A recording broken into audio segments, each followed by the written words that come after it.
What teacher's behavior should have landed them in prison? A teacher locked my epileptic daughter in her classroom and turned on strobe lights during her seizure. I was at home when my daughter Zainab texted me, "Dad, I can feel a seizure coming." My coffee mug hit the floor. Teacher won't let me leave. She locked the door. Then nothing. My phone buzzed with texts from her friend Chloe. Zainab is having a seizure. The teacher turned on strobe lights on the screen and is making it worse. Another text. She's taking our phone's help. Then nothing. I called the school while running through the parking lot, nearly ripping my car door off its hinges. Roosevelt Middle School, how may I? My daughter Zainab, Illinois, is having a seizure in Miss Crawford's room. Room 212. She needs medical attention now. The secretary paused. Oh dear, let me transfer you to the nurse. There's no time. Just unlock the door. I'm sorry, I don't have access to classroom locks during instruction. Let me page. I hung up and called 911.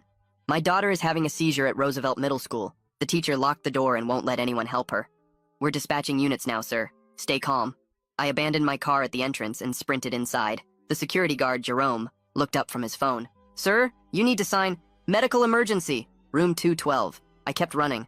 Jerome jogged after me. Sir, stop. The door's auto-locked during class.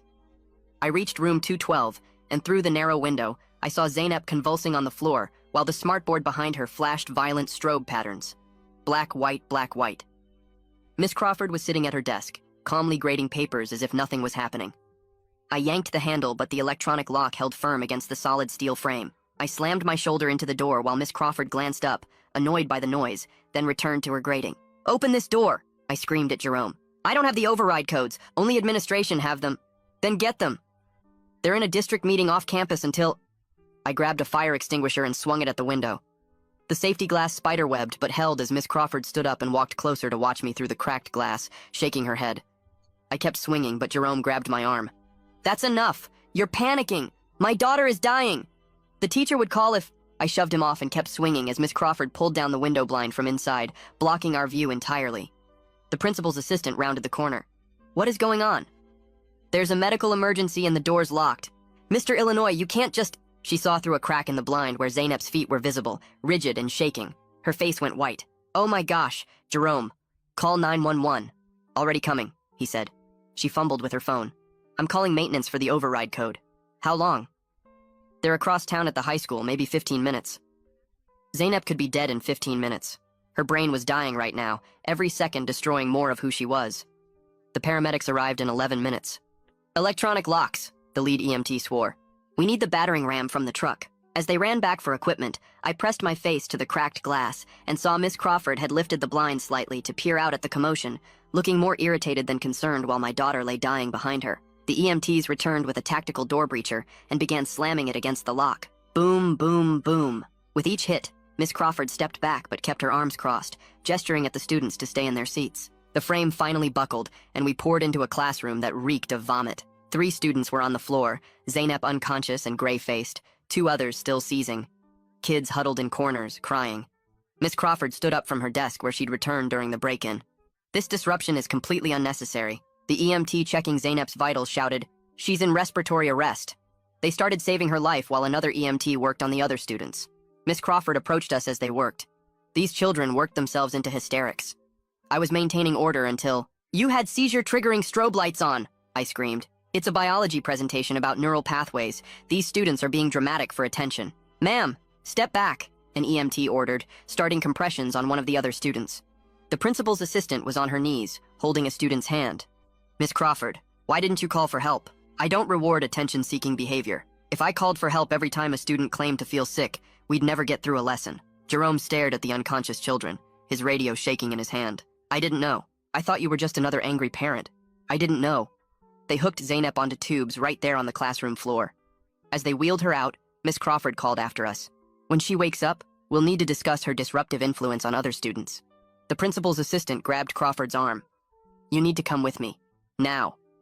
I didn't see Zainab again until later that evening, when they finally let me into the hospital room. The nurses couldn't look me in the eye.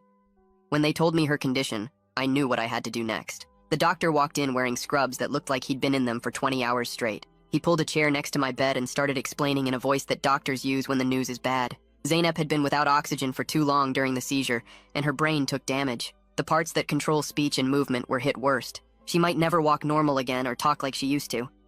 My chest got so tight I couldn't breathe, but but I made myself focus on what came next instead of drowning in it. I stepped into the hallway and called my brother, who works as a paralegal at a law firm downtown. My voice cracked when I told him what happened, and he went quiet for a long time. Then he gave me 3 names of lawyers who specialize in disability rights and education law. My hands shook so bad I could barely write the names on a napkin from the nurse's station. Back in Zeynep's room, I started taking pictures of everything with my phone. Her face all swollen and the tubes coming out of her arms and the machines beeping around her. I pulled out my phone and screenshotted every text from earlier, including the exact times they came through. The nurses watched from the doorway, and one of them nodded at me like she understood exactly what I was building. A police officer showed up about an hour later with a notepad and asked me to walk him through everything. I showed him the text from Zeynep saying she felt a seizure coming, and Crawford wouldn't let her leave. Then the ones from Chloe about the strobe lights making it worse. He wrote everything down and said a detective would follow up soon, but the way he looked at those texts told me he knew this was bad. The hospital social worker knocked and came in with a clipboard, asking if we needed help with housing or food while Zeynep was here. I told her I wasn't leaving this hospital until my daughter did, and she brought me meal vouchers for the cafeteria and a blanket from storage. My phone buzzed with an email from the school district with some generic message about how they were reviewing the incident and committed to student safety. No mention of Crawford by name, and no apology for what happened. Just corporate words that made me want to throw my phone through the window. Then the messages started coming from other parents who heard what happened. Some said they were praying for us, and others started sharing stories about Crawford's classroom. One mom said her son had panic attacks in that class, and Crawford called him weak. Another dad said Crawford made his daughter stand in front of the class during a presentation, even though she was crying. I saved every single message in a folder on my phone. The principal called while I was reading through them, and his voice was all careful like he'd practiced what to say. He asked how Zeynep was doing, but when I tried to tell him about the strobe lights, he cut me off. Said we should focus on Zeynep's recovery right now and talk about the rest later. I put him on speaker and started recording on my other phone without telling him. That night I tried to sleep in the waiting room chair, but every time I closed my eyes, I saw Crawford sitting at her desk grading papers. My daughter was dying on the floor, and that woman just kept grading like nothing was happening. The image played over and over until I gave up trying to rest and just walked the hospital halls. Morning came, and the ICU attending physician asked to speak with me privately. She explained that the scans showed damage to multiple areas of Zeynep's brain. The word permanent kept coming up, and each time it felt like getting punched in the stomach. Cognitive impairment was likely, and we wouldn't know how bad until she woke up and they could do more tests. I wanted to scream or cry or break something, but I pushed it all down because there was too much to do. The anger would have to wait because right now I needed to be smart about this. I needed to document everything and get the right people involved before the district tried to spin this into something else. My phone had 43 messages by then, and I hadn't even looked at social media yet. Someone had already posted about it in the local parents' Facebook group, and people were arguing in the comments. Some defended Crawford, saying she was a good teacher who cared about academics. Others were calling for her to be fired immediately. I stayed out of it for now, but took screenshots of everything, especially the comments from parents who'd had problems with her before. The nurse came in to check Zeynep's vitals and adjust her medications while I sat there making lists on my phone. Names of witnesses and their contact info and what they saw. Timeline of events down to the minute based on my texts and call logs. Every single thing Crawford said when we finally got in that room. The way she called it unnecessary disruption while kids were seizing on her floor. My brother had texted me 3 names of lawyers who handle disability cases, and I called the first one, Geraldine Witt. She picked up on the second ring, and I told her everything that happened with the locked door and the strobe lights. She said she'd be at the hospital by 3 that afternoon. I went back to Zeynep's room and watched the machines keeping track of her breathing and heart rate. The social worker brought me a sandwich, but I couldn't eat it. Around 2:30, I got a call from someone named Ted Bryant, who said he was a detective with the police department. He wanted to schedule an interview about what happened at the school, and mentioned there might be questions about the damage to the door. My stomach dropped because I hadn't even thought about getting in trouble for breaking school property. I told him I could meet tomorrow morning, and he said that would work. Geraldine showed up right at 3 with a leather bag and a yellow legal pad. She was maybe 50 with short gray hair and moved like she knew exactly what she was doing. She pulled out her phone and started recording while asking me to go through everything again from the beginning. I showed her all the text messages and the times they came in. She took pictures of everything on my phone and wrote down names of every person who was there. Then she opened her laptop and started typing something she called a spoliation letter. She explained it would force the school to save all the security camera footage and the data from the smartboard that had the strobe lights. She sent it to the district's legal department right there from the hospital room. While she worked, she told me not to post anything on social media or talk to any reporters who might call. I wanted to tell everyone what Crawford did, but she said we needed to control how the story came out. She said posting angry stuff online could hurt our case later. That frustrated me because I wanted the whole world to know what that teacher did to my daughter. Dr. Gorman came in around 4 to check on Zeynep, and Geraldine asked if he could explain what happened medically. He sat down and talked about something called status epilepticus, which is when a seizure goes on too long. He said the strobe lights absolutely made it worse and prolonged the seizure because they're a known trigger for people with photosensitive epilepsy. Geraldine recorded him saying all this with his permission. He was careful with his words, but confirmed that the visual stimulation from the strobes would have intensified and extended the seizure activity. The next morning, I met Detective Bryant at the police station for the formal interview. Geraldine came with me, which made me feel better. Bryant was younger than I expected, with a notebook and a digital recorder on the table between us. He asked me to walk through everything that happened, and I did, starting with Zeynep's texts. When we got to the part about breaking the door, he said the district was considering pressing charges for property damage. I couldn't believe they'd try to make me the bad guy when I was trying to save my daughter's life. Geraldine squeezed my shoulder, which I knew meant to stay calm and not say anything angry. Bryant wrote everything down and said he'd be in touch if he needed anything else. That afternoon, Geraldine got a call from someone named Darren Sutherland, who was the district's risk manager. She put him on speaker, and his voice sounded like every corporate guy trying not to get sued. He said they wanted to find a path forward that would work for everyone. Geraldine translated that for me later as them trying to limit how much money they'd have to pay. She told him we'd need to see all their documentation first before any discussions. After he hung up, she filed what she called FOIA requests for all the district's emails and messages about the incident. She also requested Crawford's complete personnel file to see if there were any previous complaints. She warned me it could take weeks to get everything, but said it was important for building our case. A reporter named Sloan Randall called my phone that evening, asking if I'd comment on what happened at the school. I really wanted to tell her everything, but Geraldine had said not to talk to media yet. The reporter said she'd already talked to other parents and was writing a story about it. I told her I couldn't comment right now and hung up, even though every part of me wanted to expose Crawford to everyone. The next morning, I woke up to a text from a number I didn't recognize. It was a parent whose kid was in Crawford's class, and they'd sent me a video their daughter took on her phone. The video showed the smartboard with the strobe lights flashing, while you could hear kids screaming in the background. You could even hear Crawford's voice telling everyone to stay in their seats. I immediately forwarded it to Geraldine, who said she'd have her tech person save it properly to preserve something called metadata that proves when it was taken. She said this was exactly the kind of evidence we needed. More parents started reaching out after that with their own stories about Crawford, and I saved every single message. My phone buzzed with a news alert that made me nearly throw it against the wall. The teachers' union had put out a statement defending Crawford's classroom management techniques and talking about how hard teachers work without mentioning that 3 kids almost died. Within minutes, the parent Facebook groups were going crazy, with some people saying Crawford was a monster and others actually defending her, saying kids fake being sick all the time. I screenshot everything while sitting in the hospital cafeteria, trying to eat something even though food tasted like cardboard. A woman from billing found me there and started asking about insurance pre-authorization for Zeynep's ongoing care. She handed me papers showing costs that made my stomach drop.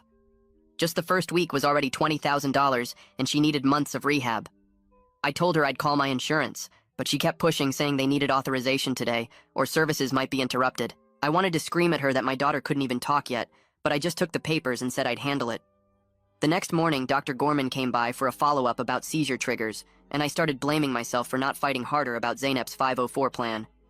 Maybe if I'd been more aggressive about making sure every teacher knew about her condition, this wouldn't have happened. He put his hand on my shoulder and reminded me that all teachers get trained about photosensitive epilepsy, and Crawford absolutely knew what those strobe lights could do. 2 days later, Geraldine called saying the district wanted to meet with us and their legal counsel. We sat in a conference room with Darren and 3 other suits who kept saying they were concerned and felt regret, but wouldn't actually apologize or admit anything went wrong. They kept using words like unfortunate incident and miscommunication, while Geraldine took notes, and I dug my nails into my palms to keep from exploding. Darren said they wanted to work together to find solutions, but every solution they suggested involved us not talking publicly about what happened. Detective Bryant called that afternoon with an update that made everything worse. Crawford had hired an attorney and wasn't answering any questions about the incident. The other students' phones were being held as evidence, which meant more families were getting pulled into this mess. He said the investigation was ongoing, but warned me it could take months before any charges were filed if they decided to file them at all. 3 days after that, they finally took the breathing tube out of Zeynep's throat. She opened her eyes for maybe 10 seconds and looked right at me, but there was nothing there. No recognition, no emotion, just empty staring before her eyes closed again. The nurse said it was progress, but all I could see was how far we had to go. The tiny spark of hope I'd felt when she opened her eyes crashed into the reality that my daughter was still trapped somewhere inside her broken brain. I couldn't just sit around waiting anymore, so I signed up to speak at the next school board meeting, even though Geraldine warned me it might hurt our legal case. I needed to do something active instead of just sitting in the hospital rooms and lawyer offices while Crawford was probably at home watching TV. The FOIA request finally came back partially filled, and Geraldine called me immediately. There were 3 prior complaints about Crawford being too harsh with students, and one parent had specifically mentioned inappropriate visual aids in a science lesson 2 years ago. Geraldine said this showed a pattern of behavior that the district ignored. She started preparing subpoenas for more records while I read through the complaints feeling sick that they'd left this woman in a classroom after multiple warnings. Sloan published her article about emergency response delays caused by electronic locks in schools, and even though she didn't name Roosevelt or Crawford specifically, everyone knew what she was talking about. The article quoted safety experts saying schools were choosing security theater over actual student safety. Comments poured in from parents across the district sharing their own stories about locked doors during emergencies. The district spokesperson gave some generic quote about reviewing policies, but it was clear public opinion was turning against them. That same week, Darren called Geraldine with what he called a generous offer. He wanted to set up a restorative justice meeting where Crawford and I could sit across from each other and talk about our feelings with a mediator. The idea of sitting in a room while Crawford played victim and talked about how hard her job was made me physically sick. I told Geraldine to tell him absolutely not, and if he asked again, I'd make sure every parent in the district knew they wanted me to make nice with the woman who almost killed my daughter. Geraldine said my reaction was understandable, but we needed to stay strategic. The insurance company started denying claims, saying some of Zeynep's treatments were experimental, even though Dr. Gorman said they were standard care for brain injury. I spent hours on the phone arguing with people who'd never met my daughter about whether she really needed speech therapy 5 times a week. Every denial letter felt like another slap, while I watched other kids in the rehab unit making progress, and Zeynep still couldn't hold her head up without support. More families started reaching out, including one whose son was one of the other kids who'd had seizures in Crawford's room that day. They wanted to know if we were suing and if they could join. Geraldine started talking about a class action suit, saying it would put more pressure on the district to change policies, not just pay us to go away. The thought of other families going through the same nightmare made me angry all over again. 3 days later, the mail carrier handed me a thick envelope from the school district. And when I opened it, my hands started shaking because it was an invoice for $3,200 for the damaged door and window from when I tried to save my daughter's life. I stared at the itemized list, showing replacement costs for the safety glass and electronic lock mechanism, plus labor charges and administrative fees, while Zeynep lay in her hospital bed, unable to speak. I took photos of the invoice and sent them to Geraldine, who called me back immediately saying she couldn't believe their nerve, but warned me not to pay it or respond until she reviewed our legal options. The next morning, Detective Bryant showed up at the hospital and pulled me into the hallway where he explained that the district attorney's office was considering charging me with misdemeanor property destruction, even though everyone knew why I broke that door. He said he was trying to talk them out of it, but the school was pushing hard, and I might need to prepare for an arrest warrant, which made my chest tight because the idea of being prosecuted while Crawford walked free was making me physically sick. That afternoon, the rehabilitation team gathered in Zeynep's room with clipboards and evaluation forms and spent 2 hours testing her responses and abilities, while I watched her struggle to follow simple commands like touching her nose or squeezing their hands. The lead therapist explained that she'd need intensive speech therapy 5 times a week, plus physical therapy and occupational therapy for at least 6 months, just to regain basic functions, and even then there were no guarantees about how much she'd recover. They handed me a schedule that would basically mean living at the hospital and rehab center for the foreseeable future, while insurance fought us on every single session. 2 days later, I got calls from the parents of the other kids who had seizures in Crawford's classroom, and they wanted to meet about joining our lawsuit because their children were also having ongoing problems from that day. We met at a coffee shop near the hospital where one mother showed me her son's medical bills, and another father described how his daughter was now terrified of any flashing lights and had developed panic attacks. Geraldine listened to their stories and suggested we consider a class action lawsuit, which would have more impact on forcing the district to change their policies rather than just seeking individual settlements. She explained how a unified case would show a pattern of negligence and make it harder for the district to claim this was an isolated incident. Over the next week, Geraldine and I worked on drafting a formal demand letter that cited specific violations of the Americans with Disabilities Act and Section 504 of the Rehabilitation Act, with detailed damages for medical costs and Zeynep's lost abilities. I spent hours writing about how my daughter used to play violin and run track, and now couldn't hold a spoon steady or remember her friends' names, and Geraldine incorporated these personal details to humanize the legal language. She filed it with the district and gave them 30 days to respond while also preparing for the likelihood they'd reject everything and force us to court. Then something unexpected happened when an anonymous source sent Geraldine a PowerPoint presentation from a district training session just 2 months before the incident, specifically about photosensitive epilepsy and seizure triggers in classroom environments. The attendance sheet showed Crawford's signature, proving she'd been there for the full 2-hour session, where they covered exactly why strobe lights were dangerous for students with epilepsy. Geraldine immediately filed an emergency motion with the court to preserve all the smartboard data and electronic door lock logs before the district could claim the system's auto-deleted old records. The judge granted it within hours and ordered the district to provide full access to their IT systems for forensic recovery, which Darren fought but couldn't stop. A week later, I was home grabbing clean clothes when someone knocked, and I opened the door to find two people from Child Protective Services saying they'd received a report about a violent incident at the school involving property damage and needed to assess the home environment. They walked through our house taking notes and asking about my mental state and whether I had anger management issues, while I realized the district was trying to flip the narrative and make me look like the dangerous one. The CPS workers seemed sympathetic when I explained what actually happened, but said they still had to complete their investigation, which would take several weeks. The next day I tried going back to work because we needed the income, but after 2 hours my boss pulled me aside and mentioned I was running out of family medical leave time and would need to decide soon whether to take unpaid leave or risk losing my position. The pressure of choosing between keeping my job and being there for Zeynep's recovery was crushing me, and I sat in my car in the parking lot trying to figure out how we'd pay for everything if I lost my health insurance. 3 days later was Zeynep's first physical therapy session, where they tried to help her stand with support bars, but her legs buckled, and she fell hard onto the mat, crying out in frustration.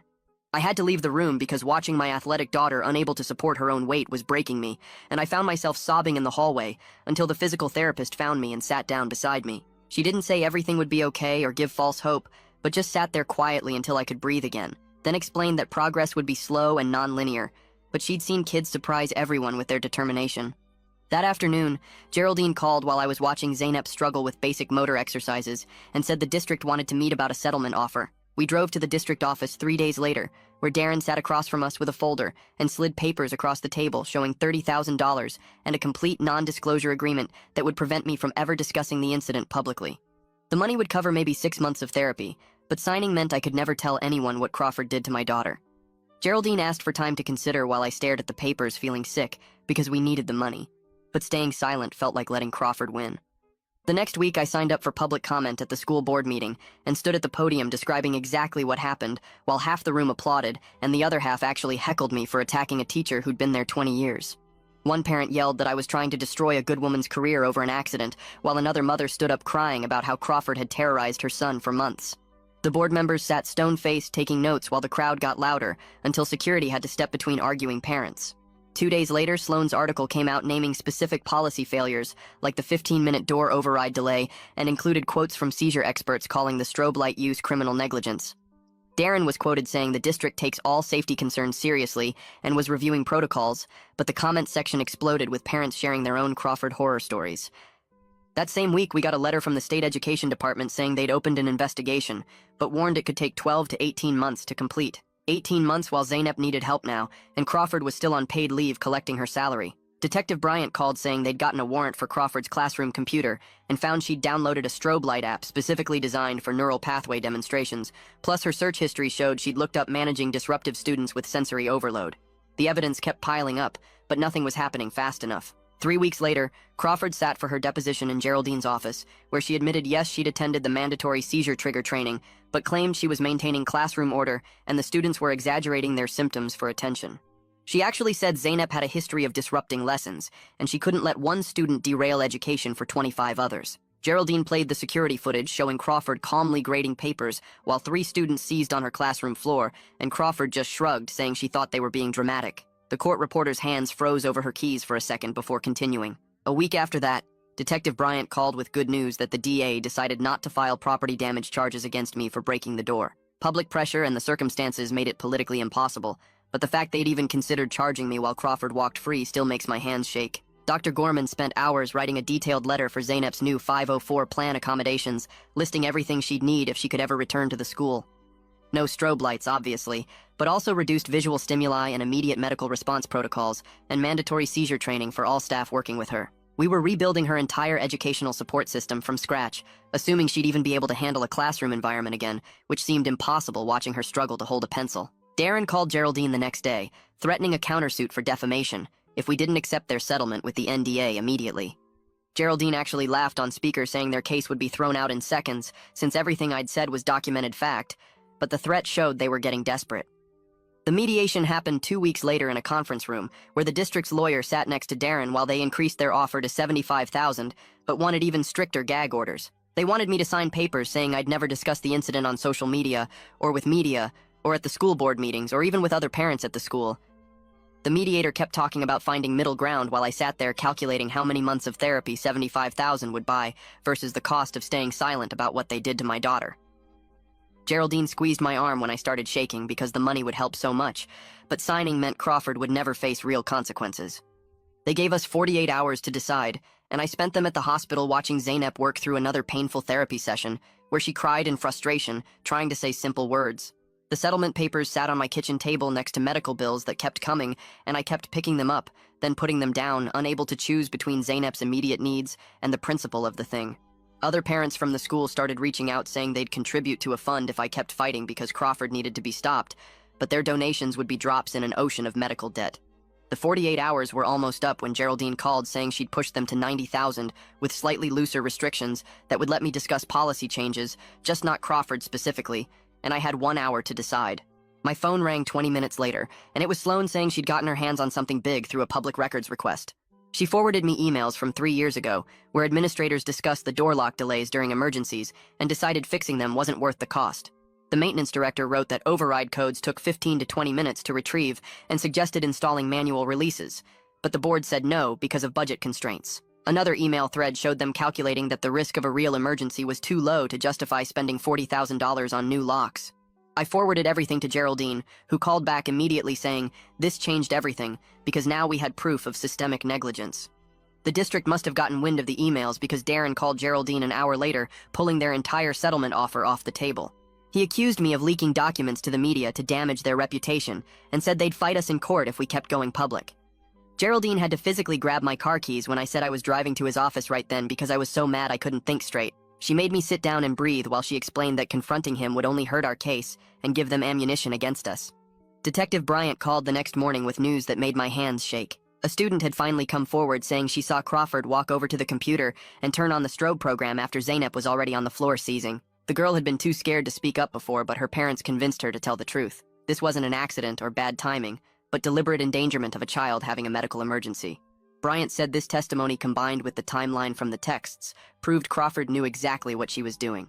Dr. Gorman asked to meet with me that afternoon at the hospital to discuss Zeynep's long-term care plan. He spread out papers showing projected costs for the next year, and the numbers made me dizzy. Speech therapy 3 times a week at $200 per session. Occupational therapy twice weekly at $150 each. Physical therapy for motor skills at $175 per visit. Neuropsychological testing every 3 months at $1,500.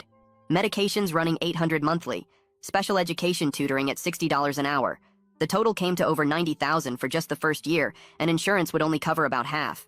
He looked me in the eye and said, going to trial meant risking everything because juries are unpredictable, and we could end up with nothing if we lost. The district came back 2 days later with a new offer of $85,000 and looser restrictions that would let me talk about policy changes, just not Crawford specifically. Geraldine said it was the best we'd get without going to trial, and reminded me that $85,000 would cover almost 2 years of Zeynep's therapy. I stared at those medical bills and thought about Zeynep struggling to say my name during her last session. I signed the papers.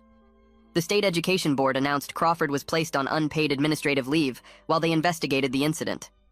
It wasn't criminal charges or losing her license, but at least she was out of the classroom and couldn't hurt any more kids. The district also sent official paperwork waiving all property damage claims related to the door and window I broke trying to save my daughter. Small victories, but they mattered. Zeynep started outpatient rehabilitation the following week, with 3 different therapists working on speech and movement and daily living skills. The speech therapist had her practice holding a cup without spilling, and she managed it for 10 seconds, which felt huge after watching her unable to control her hands at all. She said cup clearly, and then dad, and we both cried right there in the therapy room. The occupational therapist worked on basic motor control with blocks and puzzles that would be easy for a toddler, but challenged Zeynep's damaged neural pathways. Every tiny improvement felt like a miracle after the doctors initially said she might never speak again. I got called to testify at a state education panel hearing about school emergency procedures, but they let me do it anonymously behind a screen. I told them about the 15-minute wait for override codes while my daughter's brain was dying. I explained how the security guard had no way to help even though he wanted to. I described watching through the cracked glass as Crawford ignored 3 students having seizures on her classroom floor. The panel members kept interrupting with questions and seemed genuinely shocked by the electronic lock delays. One member asked if I thought the delays directly contributed to Zeynep's injuries, and I said absolutely yes, because every minute without oxygen caused more damage. They took notes and promised to issue recommendations, but I knew how slow bureaucracy moved. 2 months later, the district announced new emergency training for all staff, including override code access for security guards and nurses. They also banned strobe effects and flashing lights in all classrooms without prior medical clearance from parents. The new policies came too late for Zeynep and the other kids Crawford hurt, but maybe they'd protect someone else's child from going through what we did. The news trucks started disappearing from the hospital parking lot after a school shooting in another state grabbed everyone's attention, and I watched them pack up their cameras while Zeynep struggled through another speech therapy session. Sloan sent me one last text saying her editor was moving her to cover the new crisis, but she'd check in when she could, and I knew that meant never, because that's how news cycles work. The online support groups that had been buzzing with outrage about Crawford went quiet as people moved on to fresher anger, and I felt weird about missing the attention, even though I'd hated every second of being in the spotlight. Geraldine called me into her office downtown, where the settlement papers covered her entire conference table, and she walked me through each restriction about what I could never say publicly about Crawford or the district. My hand cramped from initialing every page, while she explained how the money would be placed in a special needs trust for Zeynep's care, and I signed my name on the final page, knowing I was trading my voice for my daughter's future. The check cleared 3 days later, and I immediately wrote checks for the therapy center to continue Zeynep's treatment for the next 2 years without worrying about insurance denials. Dr. Gorman pulled me aside after Zeynep's monthly evaluation and showed me the brain scans side by side with the ones from 6 months ago and pointed to areas that were showing more activity than they'd expected. He said Zeynep was exceeding their initial projections, and her determination during therapy sessions was pushing her recovery beyond what they typically saw with this level of damage. I bought a leather journal that night and started writing down everything that happened from the first text to the settlement, because someday Zeynep would be old enough to understand, and she deserved to know the whole truth, even if I couldn't tell anyone else. I wrote for 3 hours straight, until my hand went numb, and I was only halfway through describing that day in the classroom when they broke down the door. The district called me about participating in their new emergency protocol committee, and my whole body tensed at the thought of going back to Roosevelt.